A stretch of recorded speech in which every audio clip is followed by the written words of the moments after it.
नमस्कार। हमने समेटा है साहित्य के हिस्सों को मेरे आपके मन की कहते किस्सों को। ये है कथा कस्तूरी और मैं हूँ मीनू कपूर। आज मैं लाई हूँ प्रीति सक्सेना जी की लिखी हुई एक लघु कथा जिसका शीर्षक है वो अजनबी। ऑफिस आते जाते लिफ्ट में कई लोगों से अक्सर मुलाकात होती रहती है। देखा जाए तो सब अजनबी, फिर भी उनके चेहरे परिचित से लगने लगते हैं। कभी कभी ऐसा भी होता है कुछ लोग कई दिनों तक दिखते नहीं। न जाने क्यों एक फिक्र सी होने लगती है, वो ठीक तो होगा या होगी। सोचते सोचते महक मुस्कुरा दी। भूल गई वो लिफ्ट में है। उसके सामने खड़ा लंबा सा नवयुवक, जिसे गलतफहमी हुई कि महक की यह मुस्कुराहट उसी के लिए है, अनायास मुस्कुरा दिया। अपनी ओर देखता और मुस्कुराता हुआ देख हड़बड़ा सी गई महक। बिना कोई प्रतिक्रिया दिए अपनी मंजिल पर पहुंच जल्दी से अपने ऑफिस में चली गई। अपनी सीट पर बैठ अपने आप पर झुंझला गई। क्या पागलपन किया मैंने। वो महाशय मुझे गलत समझकर मुस्कुराए जा रहे थे। अब मैं कैसे अपनी बात स्पष्ट करूं? खैर छोड़ो, बाद में देखा जाएगा, सोचकर अपने काम में व्यस्त हो गई।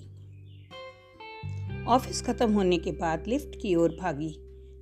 देखा वही महाशय उसके लिए लिफ्ट रोके मधुर सी मुस्कुराहट सजाए खड़े हैं। आखिर वही हुआ जिसका मुझे डर था, सोच महक सिर झुकाए खड़ी रही। अक्सर उस अनजाने से लिफ्ट में मुलाकात होती रही। महक उसे देख अनजान बन इधर उधर देखती रहती, पर किसी की चुभती नजरें उसे अपने चेहरे पर महसूस होती रहती। कहाँ से मुस्कुरा दी, ये तो गले ही पड़ गया। सच्चाई भी बताऊं तो क्या बताऊं, जब कोई बात है ही नहीं। सोचते सोचते घर पहुंच गई। छोटा सा 2 कमरे का फ्लैट, जहां माँ उसका बेसब्री से इंतजार करती मिलती हैं। बालकनी से उसे आता देख झटपट चाय का पानी चढ़ा, आते साथ गर्म चाय का प्याला और हल्का फुल्का नाश्ता उसके सामने रख दिया। महक, आगे का कुछ सोच बेटा, उम्र बढ़ रही है। न जाने मैं तुम्हारा साथ कब तक दे पाऊं। अपने लिए जीवन साथी देख बेटा। तेरा घर बसाए बिना तो मेरे प्राण भी नहीं निकलेंगे। कहते माँ की आंखों से आंसू बह गए। आज फिर वही बात। माँ, लड़का बाजार में तो मिलता नहीं, काम में समय ही कहाँ मिलता है जो मैं इन सब बातों पर ध्यान दे सकूं। तुम इतना मत सोचो, हो जाएगी मेरी शादी जब होना होगा, कहकर महक वहाँ से उठ गई। अगले कुछ दिन उसे उन नज़रों का एहसास नहीं हुआ। एक अनजानी सी बेचैनी उसे होने लगी। ऑफिस क्यों नहीं आया? ठीक तो होगा ना वो? फिर अपनी सोच पर हंसी आ गई, पर इस बार गंभीरता से अपनी मुस्कुराहट अंदर ही अंदर रोक ली। ऑफिस से आई, नहाकर भगवान के सामने दिया अगरबत्ती लगाकर पलटी ही थी कि माँ की आवाज़ आई, महक, इधर आना बेटा, देखो कौन आए हैं। मुझसे मिलने कोई आए हैं? कौन हो सकता है? सोचते बाहर के कमरे में जैसे गई, उसके होश फाख्ता हो गए। वही सज्जन, वही मुस्कुराहट होठों पर सजाए अपने पिता के साथ खड़े थे। जी, आप लोग कौन? मैं मनन का पिता रमेश, हाथ जोड़ते हुए बुजुर्ग बोले। आप लोग बैठिए तो सही। महक, जा बेटा, चाय और कुछ खाने को लेकर आ, माँ ने आदेश दिया। शायद उन्हें अपनी बेटी के घर बसने का अंदेशा था, इसीलिए वो अपनी खुशी छुपा नहीं पा रही थी। महक रसोई घर में चाय बनाती सोच में गुम। ये यहाँ आया क्यों? क्या मकसद है आने का? फूल से मुस्कुराकर देख क्या लिया, ये महाशय तो घर ही पहुंच गए।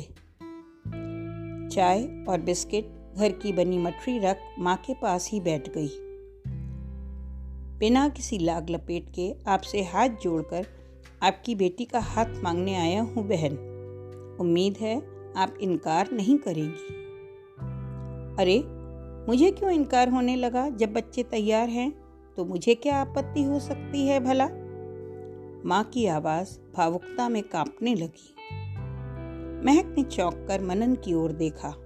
वही चिरपरिचित मुस्कुराहट लिए प्यार और मनुहार से उसे इस तरह देख रहा था मानो कह रहा हो, ना मत करना।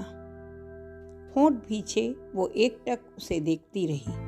आखिर मनन बोल पड़ा, मेरी और इनकी न कोई दोस्ती है न पहचान। हम एक ही बिल्डिंग में काम करते हैं। मैं एक बहुराष्ट्रीय कंपनी में इंजीनियर हूँ। लिफ्ट में आते जाते ही हमने एक दूसरे को देखा है। अगर आप लोगों की सहमति हो तो मैं महक को अपना जीवन साथी बनाना चाहता हूँ। माँ तो खुशी से बौरा गई। घर बैठे ऐसा सजीला नौजवान उनकी बेटी के लिए आ गया। मन ही मन ईश्वर को धन्यवाद देने लगी।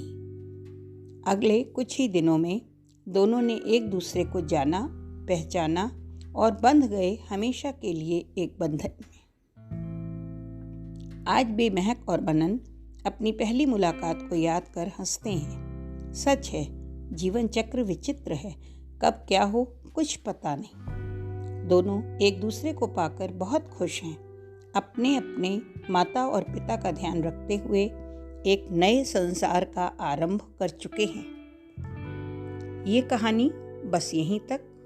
अभी आप सुन रहे थे मुझसे यानी मीनू कपूर से प्रीति सक्सेना जी की लिखी कहानी वो अजनबी। फिर मिलते हैं किसी नई कहानी के साथ। चैनल को लाइक और सब्सक्राइब ज़रूर करें। धन्यवाद।